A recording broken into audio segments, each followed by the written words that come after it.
ಅನ್ವಯಿಸಿದರೆ ಅಥವಾ ರೆಸೊನೇಟ್ ಆದರೆ ಮಾತ್ರ ತೊಗೊಳ್ಳಿ, ಇಲ್ಲಾಂದರೆ ಬಿಟ್ಬಿಡಿ. ಇದು ಒಂದು ಜನರಲ್ ರೀಡಿಂಗ್ ಮಾತ್ರ ಆಗಿರುತ್ತೆ. ಎಂಪರರ್ ಕಾರ್ಡ್ ಬಂದಿದೆ, ಹಾಗೆ ನಿಮ್ಮ ಚಾರ್ಟ್ ಕೂಡ ಇದೆ ನನ್ನ ಹತ್ರ. ಸೊ ಎಂಪರರ್ ಕಾರ್ಡ್ ವಿತ್ ನಿಮ್ಮ ಚಾರ್ಟ್ನ ನೋಡಿದಾಗ ಬೀಯಿಂಗ್ ಇನ್ ಕಂಟ್ರೋಲ್, ಸೊ ತುಂಬ ಕಂಟ್ರೋಲ್ಡ್ ಆಗಿರ್ತ ಮಂತ್ರಲ್ಲಿ. ಸೊ ನನ್ನ ಕಂಟ್ರೋಲಲ್ಲಿ ನಾನು ಇರಬೇಕು, ಯಾವುದೇ ಕಾರಣಕ್ಕೂ ನನ್ನ ಮಾತಿಂದ ಆಗಲಿ, ನನ್ನ ಬಿಹೇವಿಯರಿಂದ, ನನ್ನ ಆ್ಯಕ್ಟಿವಿಟೀಸಿಂದ ಯಾರಿಗೂ ಹರ್ಟ್ ಆಗಬಾರ್ದು, ಅದು ವಿಯರ್ಡ್ ಆಗಿ ಕಾಣಬಾರ್ದು ಬೇರೆಯವ್ರಿಗೆ ಅಂತ ಅಂದ್ಕೊಳ್ತೀರ. ಹಾಗೆ ಕೂಡ ಯಾರಾದರೂ ನಾನು ಸುಮ್ಮನೆ ಇರಲ್ಲ, ಯಾರಾದರೂ ನನ್ನ ಕೆಣಕಿದ್ರೆ ಅನ್ನೋ ಆ್ಯಟಿಟ್ಯೂಡ್ ಕೂಡ ನಿಮ್ಮ ಹತ್ರ ಇರುತ್ತೆ ಅಂತ ಕಾರ್ಡ್ ಹೇಳುತ್ತೆ.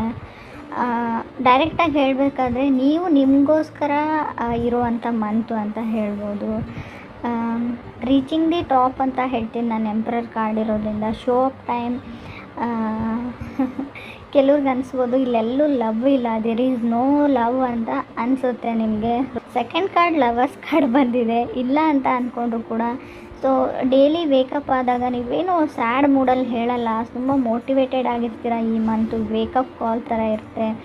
ಎಲ್ರಿಗೂ ಹೆಲ್ಪ್ ಮಾಡ್ತೀರಾ ಫೈನಾನ್ಷಿಯಲಿ.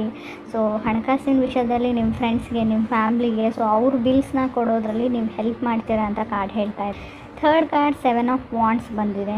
ಚಾರ್ಟ್ ಏನು ಹೇಳುತ್ತೆ ಅಂದರೆ 7 ಆಫ್ ವಾಂಡ್ಸ್ ಜೊತೆ ನಾವು ನೋಡೋದಾದರೆ ಮೇ ಬಿ ನಿಮಗೆ ಯೂನಿವರ್ಸ್ ತುಂಬ ಹಣ ಕೊಡ್ಬೋದು, ಸಕ್ಸಸ್ ಕೊಡ್ಬೋದು ಅಂತ ಹೇಳ್ತೀನಿ. ಬಟ್ ಎಲ್ಲನೂ ಇದೆ, ನಿಮ್ಗೊಂದು ಭಯ ಅಂತ ಇರುತ್ತೆ, ಸ್ಕೇರಿನೆಸ್ ಅಂತ ಹೇಳ್ಬೋದು. ಅಥವಾ ಬೇರೆಯವ್ರಿಗೆ ಯಾರಿಗಾದ್ರೂ ನಿಮ್ಮ ಬಗ್ಗೆ, ನಿಮ್ಮಿಂದ ಅವ್ರಿಗೆ ಭಯ ಆಗ್ತಾಯಿದೆ ಅಂತ ಕೂಡ ಕಾರ್ಡ್ ಹೇಳುತ್ತೆ. ಆ ಥರ ಯಾವುದಾದ್ರೂ ತಪ್ಪು ಕೆಲಸ ಮಾಡಿದಾರೋ ಅಥವಾ ಏನೋ ಗೊತ್ತಿಲ್ಲ, ಸಮಥಿಂಗ್ ಸ್ಕೇರಿನೆಸ್ ಇದೆ. ಆಲ್ರೆಡಿ ಹೇಳಬೇಕಂದ್ರೆ ಅವ್ರಿಗೆ ಟ್ರಸ್ಟ್ ಇಶ್ಯೂಸ್ ಇದೆ, ನಂಬಿಕೆ ಪ್ರಶ್ನೆ ಅಂತ ಹೇಳ್ಬೋದು. ನಿಮಗೆ ಅವ್ರನ್ನ ನಂಬಕ್ಕಾಗ್ತಾ ಇಲ್ವಾ ಅಂತ ಕೂಡ ಕಾರ್ಡ್ ಹೇಳುತ್ತೆ.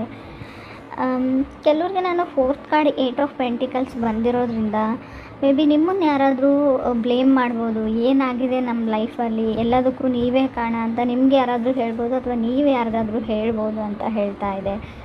ಸೊ ಮೋಸ, ಬಿಟ್ರೇಲ್ ಕೂಡ ಕಾಣ್ತಾ ಇರಿ. ಈ ಮಂತಲ್ಲಿ ಕೇರ್ಫುಲ್ ಆಗಿರಿ. ಯಾವುದಾದ್ರೂ ಯಾವ ವಸ್ತುನಾದರೂ ತೊಗೋವಾಗಲೂ, something you want to buy ಅಂದರೆ ನೀವು ತುಂಬ ಕೇರ್ಫುಲ್ ಆಗಿರಿ, ಏನಾದರೂ ಖರೀದಿ ಮಾಡೋವಾಗ ಅಂತ ಕೂಡ ಕಾರ್ಡ್ ಹೇಳುತ್ತೆ. ಕೆಲವರಿಗೆ ಒಂಥರ ಒಳಗೊಳಗೆ ಒಂದು ಇನ್ಸೆಕ್ಯೂರಿಟಿ ಕಾಡುವಂಥ ಚಾನ್ಸಸ್ ಇದೆ. ಕೆಲವ್ರು ಮಾತ್ರ ನನಗೆ ಲವರ್ಸ್ ಕಾರ್ಡ್ ಜೊತೆ 8 ಆಫ್ ಪೆಂಟಿಕಲ್ಸ್ ಬಂದರೆ ನಾವು ಏನು ಹೇಳ್ತೀವಿ ಅಂದರೆ ಆಲ್ ದಿ ನೈಟ್ ಯಾರ ಜೊತೆ ನಾವು ಕಮ್ಯುನಿಕೇಟ್ ಮಾಡ್ತೀರಾ ಫೋನಲ್ಲಿ ಅಂತ ಹೇಳುತ್ತೆ. ಇಡೀ ರಾತ್ರಿ ಮಾತಾಡ್ತಾನೆ ಇರ್ತೀರ. ಪ್ರಾಬಬ್ಲಿ ಅವರು ಸಿಂಹ ರಾಶಿಯವರು ಅಥವಾ ಮೇಷ ಅಥವಾ ನಿಮ್ಮದೇ ರಾಶಿಯವರು ಕೂಡ ಆಗಿರ್ಬೋದು. ಕೆಲವರಿಗೆ ಧನುರ್ ರಾಶಿಯವರು ಅಂತ ಕೂಡ ಹೇಳ್ತಾ ಇದೆ ಕಾರ್ಡು. ಕೆಲವರಿಗೆ ಕ್ಯಾನ್ಸರ್ ಅಂತ ಕೂಡ ಕಾರ್ಡಲ್ಲಿ ಶೋ ಆಗ್ತಾ ಇದೆ.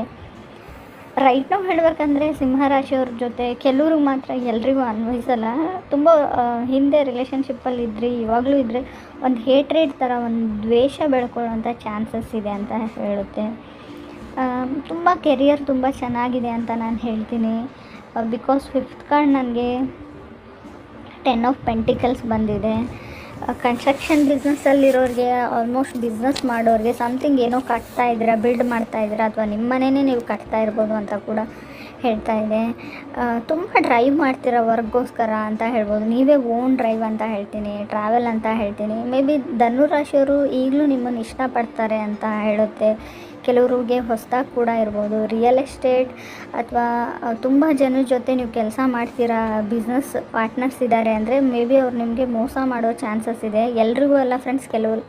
ಸೊ ಕೇರ್ಫುಲ್ ಆಗಿರೋದ್ರಿಂದ ನಮ್ದು ಏನಾಗುತ್ತೆ ಹೇಳಿ, ಆದಷ್ಟು ಕೇರ್ಫುಲ್ ಆಗಿರಿ, ಎಚ್ಚರಿಕೆಯಿಂದ ಇರೋದು ನಮ್ಗೆ ಒಳ್ಳೆಯದು ಅಂತ ಕೂಡ ಹೇಳುತ್ತೆ. ಆಲ್ರೆಡಿ ಮ್ಯಾರಿಡ್ ಇದ್ದವ್ರಿಗೆ ಸಪ್ರೇಟ್ ಆಗಬೇಕು ಅಂತ ಅಂದ್ಕೊಂಡಿದ್ರೆ, ಡಿವೋರ್ಸ್ ತೊಗೊಳ್ಬೇಕು ಅಂತ ಅಂದ್ಕೊಂಡಿದ್ರೆ, ಚಾರ್ಟ್ ಏನು ಹೇಳುತ್ತೆ ಅಂದರೆ ಇನ್ನೊಂದು ಸರ್ತಿ ಯೋಚನೆ ಮಾಡಿ ಅದ್ರ ಬಗ್ಗೆ.